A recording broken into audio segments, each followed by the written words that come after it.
कहानी एक टाउन की है जहाँ से 35 साल पहले 3 लड़कियों का मर्डर हुआ था, जिनकी कहानी आज हैलोवीन के दिन क्रिस नामी न्यूज रिपोर्टर सबको बता रहा है। जिन लड़कियों का मर्डर हुआ था उन तीनों की ही उम्र 16 साल थी और तीनों को ही 16 बार स्टैब करके मारा गया था। किलर ने ये सभी मर्डर मास्क पहन के किए थे, इसलिए वो आज तक पकड़ा नहीं गया। उसने क्योंकि 16 साल की जवान लड़कियों को मारा था, इसीलिए उसका नाम स्वीट 16 किलर के नाम से मशहूर हो गया। लोग उससे डरने लगे, यहाँ तक कि लोग अब हैलोवीन पर भी उसी का गेटअप लेने लगे थे। फिर सीन अब जिमी नामी एक लड़की की तरफ शिफ्ट होती है जिसकी एक दोस्त है अमील। ये दोनों कॉन्सर्ट में जाना चाहती है पर इनके पेरेंट्स इन्हें इजाजत नहीं दे रहे।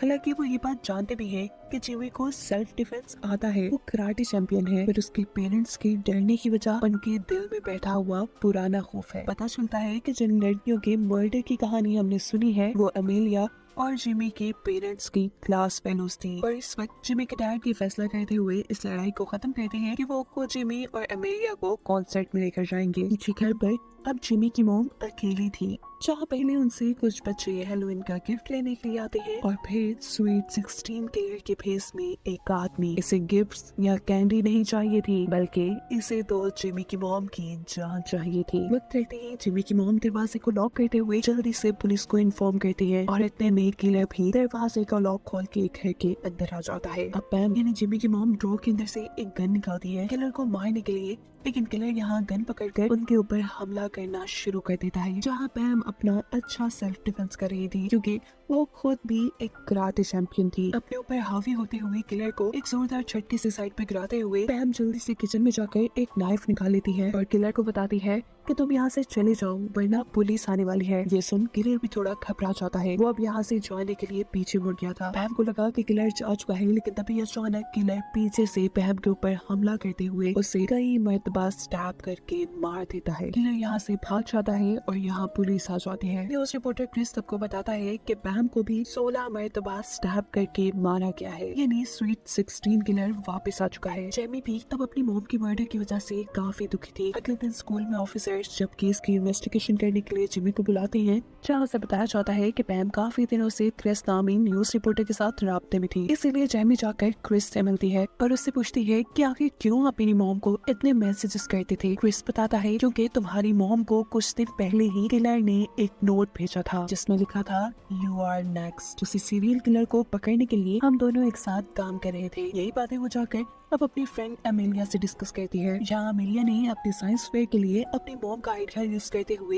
एक टाइम मशीन बनाई थी। जिमी नोटिस करती है कि उसने टाइम मशीन में उसी डेट को एंटर किया हुआ है जब आज से 35 साल पहले स्वीट 16 किलर के हाथों इनकी मॉम के फ्रेंड्स का मर्डर हुआ था। जिस बारे में अमेलिया जिमी से कहती है कि अगर हमने पास्ट में जाकर पहले होने वाले मर्डर्स को रोक दिया तो तुम्हारी मॉम भी आज जिंदा तुम्हारे साथ होंगी। पर प्रॉब्लम ये है कि ये टाइम मशीन काम ही नहीं कर रही। अब रात होने पर अमेलिया और जेमी दोनों ही इस टाइम मशीन के पास थे। वो लोग अपनी बातें कर रहे थे, या अचानक स्वीट 16 किलर जेमी पे भी हमला करने के लिए आ जाता है। वो अपने आप को बचाने के लिए टाइम मशीन के अंदर छुप जाती है, जहाँ अभी भी वो किलर जेमी को स्टैब करने की कोशिश कर रहा था और गलती से उसका चाकू टाइम मशीन के अंदर स्टैब हो जाता है। ऐसा करते ही टाइम मशीन चालू हो जाती है और देखते ही देखते जिमी पहुंच जाती है उसी डेट में जब स्वीट 16 किलर ने पहला मर्डर किया था। उसकी टाइम मशीन भी अब खराब हो चुकी थी। वो सबसे पहले इस टाइम मशीन को छुपाती है और फिर अपने मॉम डैड के कॉलेज में आ जाती है। स्कूल में उसे वही तीनों लड़कियां भी मिल जाती है जिनका मर्डर हुआ था और यहाँ एक लड़की जिमी को बहुत सी बॉल्स मारती है। जिमी को मालूम होता है कि ये उसकी मॉम पैम ही है, जो अपने स्कूल टाइम में काफी बोल्ड थी। साथ ही उनका पूरा ग्रुप भी स्कूल में काफी फेमस था। इस सब के बाद वो अमेलिया की मॉम के पास आती है और उसे बताती है कि मैं फ्यूचर से आई हूँ। आपकी डायरी की मदद से आपकी बेटी अमेलिया ने टाइम मशीन बना ली है, जिसका इस्तेमाल करते हुए मैं आज यहाँ तक पहुँची हूँ। अमेलिया की मॉम को उसकी बातों पे यकीन करना इसलिए मुश्किल नहीं हुआ था क्योंकि वाकई वो टाइम मशीन के ऊपर अपनी रिसर्च कर रही थी और आज तक उसने अपनी रिसर्च और डायरी के बारे में किसी को नहीं बताया था। जब ये अमेलिया की मॉम को बताती है कि आज रात आपके ग्रुप की 3 लड़कियों का मर्डर हो जाएगा और साथ में काफी सालों बाद वही किलर मेरी मॉम को भी मारेगा, मैं बस ये सारी चीजें ठीक करने के लिए यहाँ आई हूँ। जिमी अमेलिया की मॉम को अब अपनी टाइम मशीन के पास लेकर आती है और बताती है कि पहले तो ये टाइम मशीन काम नहीं कर रही थी और फिर जब किलर ने मुझे मारने की कोशिश की तो गलती से उसका चाकू इस टाइम मशीन में स्टैब हो गया और फिर अचानक ये मशीन चल पड़ी। एमिलिया की मॉम बताती है कि इसमें सिर्फ एक कंडक्टर की कमी थी जो इस चाकू ने पूरी कर दी और ऐसे ही ये चल गई। और अब एमिलिया की मॉम उसकी खराब हुई टाइम मशीन को ठीक करने लग जाती है, क्योंकि इसी के जरिए तो जेमी ने अपने टाइम में वापस आना था। जेमी के टाइम में यानी फ्यूचर में दिखाया जाता है कि जेमी के गायब होने पर उसके डैड के साथ बहुत से लोग परेशान हैं। पुलिस ऑफिसर्स भी उसे ढूंढने की कोशिश में है, जहां अमेलिया ऑफिसर्स को बताती है कि जेमी मेरी बनाई टाइम मशीन के जरिए पास्ट में जा चुकी है, सिवाय न्यूज रिपोर्टर क्रिस के। यहाँ पास्ट में दिखाया जाता है कि अमेलिया की मोम और जिमी अब उस पार्टी में आई है जहाँ पर पहला मर्डर होगा। वो यहाँ आकर पैम यानी अपने मोम के ग्रुप को बताती है कि आप लोग संभल के रहे, आप लोग के इर्द गिर्द खतरा है। पर ये लोग तो उसकी कोई बात नहीं सुनते और उसका मजाक उड़ाते हुए उसे यहाँ से बाहर निकाल देते हैं। लेकिन फिर भी जेमी हार नहीं मानती और वो पार्टी में इन चारों के ऊपर ही नजर रखे हुए थी। हम देखते हैं कि पैम की एक साथ ही ऊपर अपने बेडरूम में थी, तभी अचानक उसे स्वीट 16 किलर मास्क में नजर आता है, जिसे वो अपना फ्रेंड समझ रही थी। वो किलर अब उसके पास आता है और बेदर्दी से 16 मर्तबा उसके जिस्म में स्टैब करते हुए उसका खून कर देता है। उसकी आवाज सुनकर जल्दी से जिमी और पैम उसके कमरे में आते हैं और उसको मरा देखकर पैम की हालत बहुत ज्यादा खराब हो जाती है। जिमी उसे संभाल कर पार्टी से बाहर लेकर आती है और यहाँ पर पैम पूछती है कि तुम्हें कैसे पता था कि हम में से किसी की जान खतरे में है। तब जिमी उसे सच ना बताते हुए ये कहती है कि मुझे बस फ्यूचर के वीएन आते हैं, इसी वजह से मुझे ये बात पता थी। यहाँ फ्यूचर में हम देखते हैं कि अमेलिया के पास क्रिस आया है। वो उसे बताता है कि मुझे हमेशा से ये बात याद थी कि सबसे पहले जिस लड़की का मर्डर हुआ था वो बेडरूम में नहीं बल्कि गैरेज में हुआ था, पर अब अगर पास्ट की फोटोज देखी जाए तो मर्डर बेडरूम में नजर आ रहा है। जिस पर अमेलिया उसे समझाती है कि क्योंकि जिमी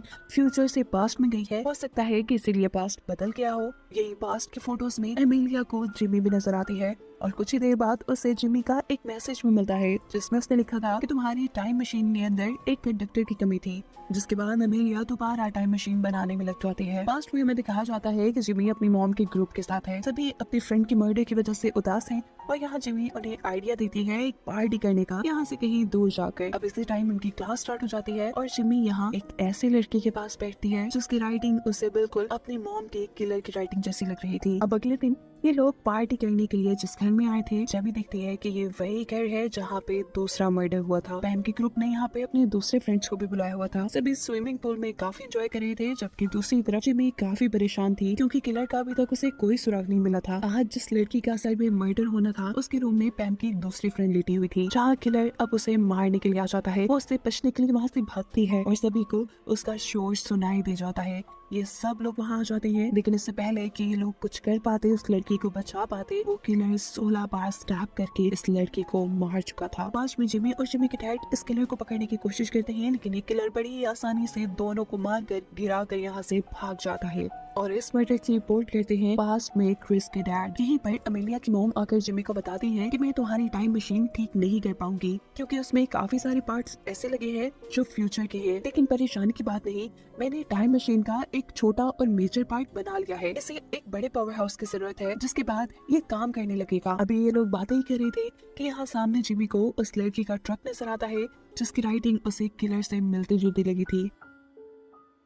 वो सब कुछ छोड़ छाड़ कर उस लड़की का ट्रक चेक करने के लिए जाती है, लेकिन यहाँ पर तो खिलौने के अलावा कुछ भी नहीं था और वो लड़का भी काफी डरा सहमा था। वो जब यही बातें कर रहे होते हैं तो यहाँ पर डॉग नाम का एक आदमी आता है जो भी पैम का एक क्लास फेलो है। वो उससे कहता है कि अगर कोई भी मुश्किल हो तो तुम मुझे बताना, मैं एक कराटे चैंपियन हूँ और सब कुछ बड़ी आसानी से सॉल्व कर देता हूँ। इसके बाद दोबारा जिमी अमेलिया के मॉम के पास जाती है जो अभी भी अपनी टाइम मशीन के लिए बड़ा पावर हाउस ढूंढ रही थी। जब जिमी को वहाँ पर एक झूला नजर आता है जो एक परफेक्ट पावर हाउस का काम कर सकता था। ये लोग अब झूले के पास आकर उसके कंट्रोलर से कहते हैं कि आपके झूले में कोई खराबी है और हम उसे ठीक करना चाहते हैं, अगर आप इजाजत दे तो। ये झूला वाला भी मान जाता है और वहाँ से खड़ा होकर बाहर निकल जाता है और अमेलिया की मॉम अब उस टाइम मशीन को इस पावर हाउस के साथ कनेक्ट करना शुरू कर देती है। दूसरी तरफ जिमी अब पैम के ग्रुप से मिलती है और उन्हें बताती है कि कल जिस लड़की का मर्डर हुआ फ्यूचर टाइम के मुताबिक उसका मर्डर आज होने वाला था, जबकि किलर ने कल दूसरी लड़की को मारना था। अब क्योंकि वो अपने सही टारगेट को नहीं मार पाया, इसीलिए आज वो इस लड़की को मारने के लिए वापस जरूर आएगा। अगर हम सब लोग मिलकर काम करें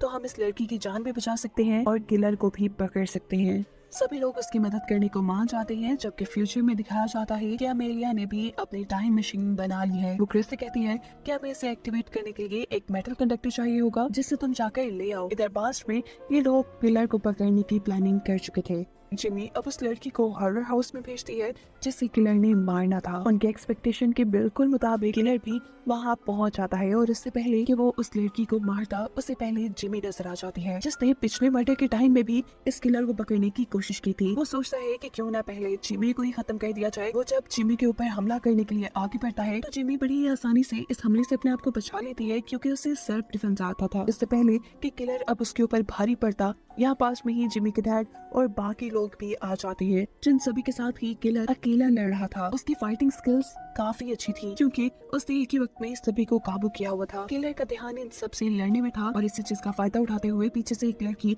एक बड़ी सी स्टिक उसके सीने में स्टैब करके उसे मार देती है। फाइनली अब किलर मर चुका था। ये लोग किलर का मास्क उतार कर देखते हैं तो पता चलता है कि ये डॉग नाम का वही लड़का है जिसने पहले जिमी से बात की थी और उसे बताया था कि वो एक बहुत ही अच्छा कराटे चैंपियन है। लेकिन अब सवाल ये था कि इन्हीं का क्लास फेलो इन्हीं को क्यों मार रहा था। ये लोग डॉग के गले में पहना हुआ एक पेंडेंट देखते हैं जिसके अंदर एक लड़की की तस्वीर थी। पैम यानी जिमी की मॉम कहती है कि ये लड़की डॉग की फ्रेंड थी। वो काफी मोटी और अजीब दिखती थी, इसीलिए हम सारे उसे बुली किया करते थे।